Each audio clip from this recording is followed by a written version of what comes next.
This is the Christian Life Coach Collective, and I'm your host, Laura Malone. We're talking all things coaching, concepts, tips, tools, self-coaching, mindset, faith foundations, and definitely entrepreneurship, because I want to support your calling as a coach and help you build a thriving online business with God as your CEO. So I hope you enjoyed today's episode. Here we go. Okay, friends, I am out on a walk. I just apologize for all of the dogs barking and the planes over my head. I live in a quiet neighborhood, except in the morning. I'm in a flight path, so there's a lot of that, and there's a lot of dogs who bark because I'm walking. So AirPods in, sneakers on, new season, and I'm actually intentionally pursuing health in this season, physically, and that's going to lead to better mental and emotional health, I know. But in the mix of it, I am thinking about what keeps us from putting ourselves out there in the world in whatever realm we want to be in.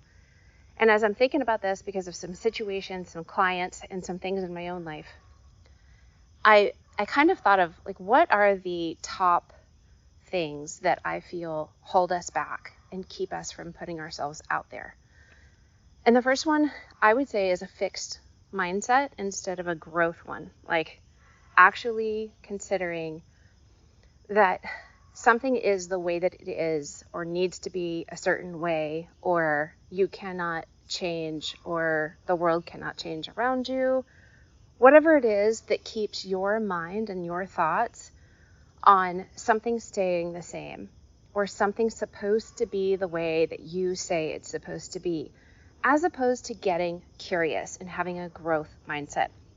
The second one would be a stereotyping of sorts, like trying to almost force yourself into being a cookie cutter. Like, let's just say instead of rolling out the dough and putting a cookie cutter on the dough, you put the cookie cutter down and try to stuff dough into the cookie cutter and say, like, you are going to fit and you're going to come out perfectly the way I want you.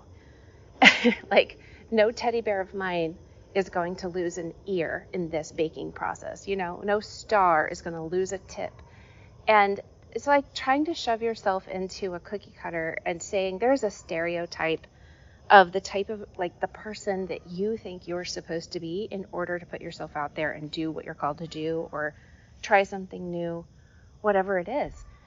When you operate like there's only one type of person or one group of people who do that thing and you don't fit into it, that you're supposed to if you want to put yourself out there, then you're working against yourself. It is a form of self-sabotage.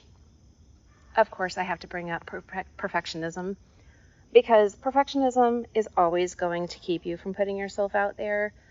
But there's a cure for that. And I think perfectionism, it's like internal, it's self-focused, and it comes out, it bleeds out, it comes out of you and like affects other people. You can put it onto other people, but it starts on the inside. And it comes with like a desire for things to be excellent and aligned and correct. And that is not inherently wrong. But when it leads to, again, self-sabotage or not doing something that you are called to do, supposed to do, want to do, long to do, it's going to work against you. And so perfectionism is a mindset that, while some aspects of it can be healthy and can work for you, there's the side of it that, with an unhealthy, out of alignment mindset and belief system, that you are supposed to be the perfect one instead of Jesus being perfect and then showing up strong in his perfection is being made in your life, aware. It's like being manifest because you're weak and imperfect. Then you get yourself to a place, you get riled up, you don't take action, you get paralyzed, you criticize yourself, you break yourself down, and this all comes out and happens on other people too.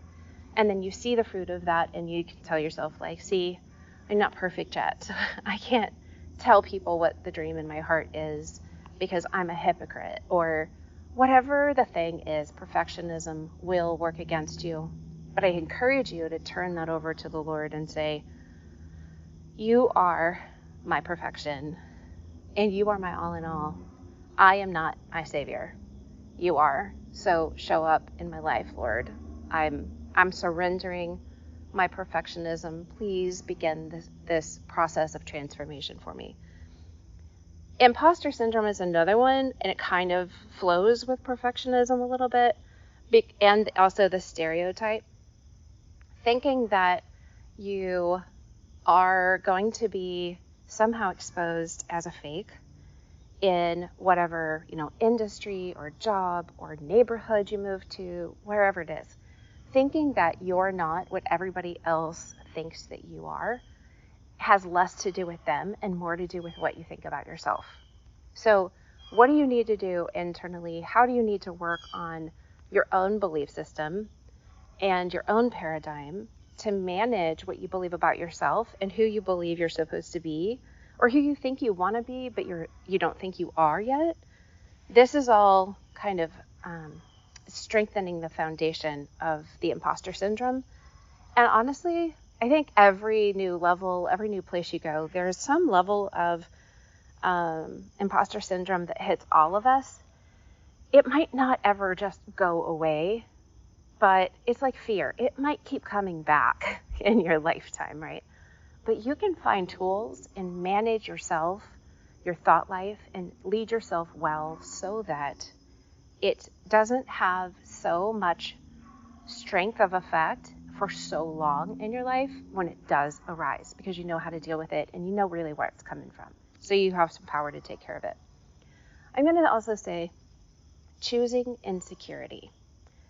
I know that doesn't make sense to some people, but I've seen it in coaching, I've seen it in my life, that it kind of just means that you're actively thinking that you are insecure, you don't feel secure about something or in a situation. It's different than confidence. When you focus on your insecurity, it's going to grow. Whatever you focus on grows, right? You focus on fear, it's going to grow. Focus on the Lord, he's going to grow in your life. So when you focus on having insecurity, it's going to make you, like, if that's the belief, that's the paradigm that you're dwelling on, that's what's going on in your thought life, that's how you're going to feel. It's not going to feel good, right? So you have to shift your paradigm to say, like, I am secure here. I am not being threatened. I'm okay. And you're going to actually have to take an assessment of the lay of the land, whatever it is. Let's just say in coaching, you want to become a coach, but you feel insecure about saying it, doing anything about it. Well, you're going to have to change your paradigm and decide to say to yourself, but I am secure. Like, nobody's actively threatening me. I am not unsafe right now. It might be uncomfortable, but that's okay. I can do discomfort. I have a tolerance. I can grow into a tolerance for discomfort. I can do hard things, right? And then that's going to help you grow in the feeling of security, both in the Lord and in your life. So it's going to build your faith. So try acting like you're secure in your mind. Think that way. And, if you're just feeling insecure, you might just be focusing too much on it and giving it too much attention. And then that focus is going to manifest outwardly. So if you're trying to show up in the world, but you're kind of just doing it barely, people are going to feel that and they're going to respond to that instead of like your abilities and your giftings and your call. So I have done voice lessons in the past for women on worship teams and things like that. What happens is when they get to the microphone, specifically, there's times I've had women on a worship team where I'm the worship leader and they are they're like my backup, right? They're on the worship team with me and I can't hear them, or, and I'm telling the sound guy, like, turn the microphone up or whatever, but I still can't hear them. And so then I pulled them aside. I'm like, I am thrown off as the worship leader when I can't hear you because I don't know what's going on here. So we need to figure this out. Obviously, this is always in practice, not on not during worship time. And then I would have to say, okay, you're a little off key. Everybody is naturally sharp or flat to some degree, and you just have to learn how to manage that for yourself. And I would have to say, like, you're off key, you're sharp, you're flat, whatever. And the reason why is because you're singing so quietly. Why are you not stepping up to the microphone, or why are you not using the strength of your voice? And they'll just say, like, I feel insecure about it. I don't know if I have a good voice, or I've been told I have a good voice, but I don't hear it.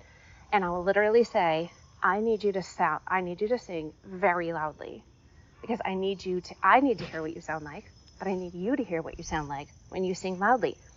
Because when you sing quietly from a place of insecurity, you are always going to be off key. Singing quietly from a place of insecurity always puts you off key. Playing small always makes you off key. This is different than having a confident, strong voice and singing softly. When you are muting yourself, you're rejecting yourself before anybody else can. Not stepping up to the microphone, not singing loudly, it's actually a form of rejection of yourself that you think protects you from being rejected by other people. But instead of even finding out if others would reject you, you reject yourself first, and you keep yourself playing small. You keep yourself singing quietly, and you don't put yourself out there. You've got to step up to the microphone, and you have to use your diaphragm and your abdominal muscles and your vocal cords in the way they were designed to be used. So when you sing quietly, insecurely, you will be off key. But when you sing with strength and you show up, you might be off key like everybody else is, but at least we can hear you, and then we can help to tweak and refine and edit and grow and create something that's excellent. Because by taking that imperfect action and stepping up to the microphone, you have a solid sound. You don't really show up with that sound. Nobody's upset when you show up with that sound. Okay? Nobody's going to be mad at you for singing your song. And then you've got to just let that imperfect action give you the clarity you need that helps you know what to change, what to tweak, what to refine. Then that's going to give you the confidence you need, because you choose to believe, I am secure, I am not threatened. I can act like I am secure until I feel secure. Faith it till you make it sometimes, right?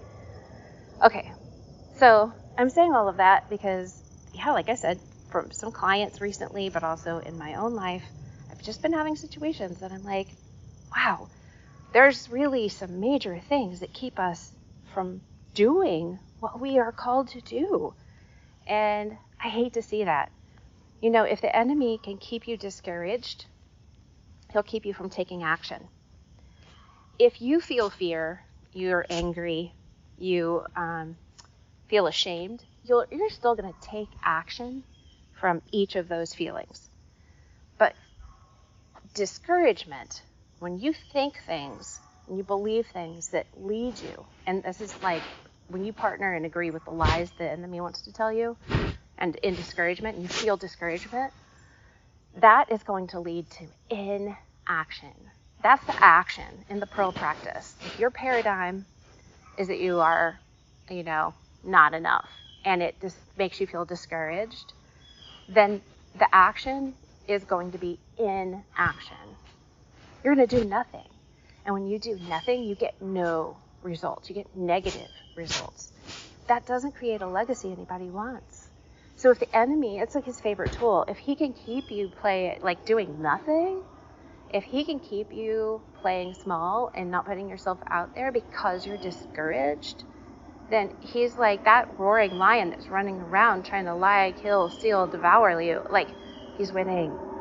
And you don't want this, right? You don't want this. So if you are not putting yourself out there as a coach, like you think you might want to be one, I'm telling you that the Niche Clarity course is awesome. It's a great, easy way to take imperfect action, jump in there, find your voice, dig for the gold, and see how what is already inside of your life story, your experiences, your heart, your head, your mind, like, if you can determine some of that, you'll see that there's something inside of you that the Lord is calling you to share with the world in one way or another. So jump into the Niche Clarity course so you can find out what it is you have to say and then who you can help as a coach. It's foundational. It's going to help you see what's inside of you. And honestly, I discovered this as a homeschooler. So instead of thinking, oh, my kids are the same and they need to all learn the exact same thing in school, I realized I needed to go become a treasure hunter in my kids and find the gems and the gold that's already inside of each one of them and then polish what was already shining. So the Niche Clarity course is a way to do that as an adult. And if nobody's ever helped you ask the right questions to see what's already inside of you that, the world needs, this is it.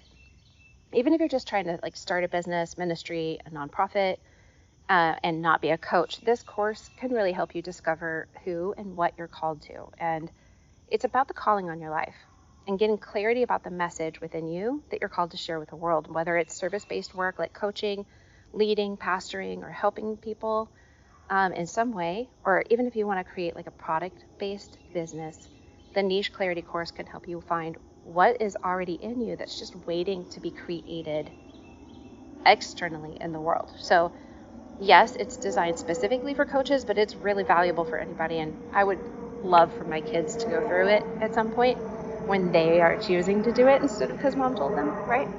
So I invite you to do that. And then once you do that, if you are called to coach, you're going to be able to sign up for the Called to Coach course, which is where I help you start your coaching business online. Get everything laid out, just all the foundational, none of the fluff, everything you need to actually get clients, put yourself out there and make money as a coach and impact the world. So bless you guys. Put yourself out there, sing loud, step up to the mic, and let the world hear your song, okay? I hope that you loved this episode and you feel challenged, inspired, and encouraged. If you're a coach or you want to be one, jump into the Christian Life Coach Collective Facebook group so we can connect over there. And to work with me, grab the links in the show notes to get quick clarity about your calling as a coach and entrepreneur, as well as how to get trained as a coach with Sterling & Stone and start your own business. Bless you, friend.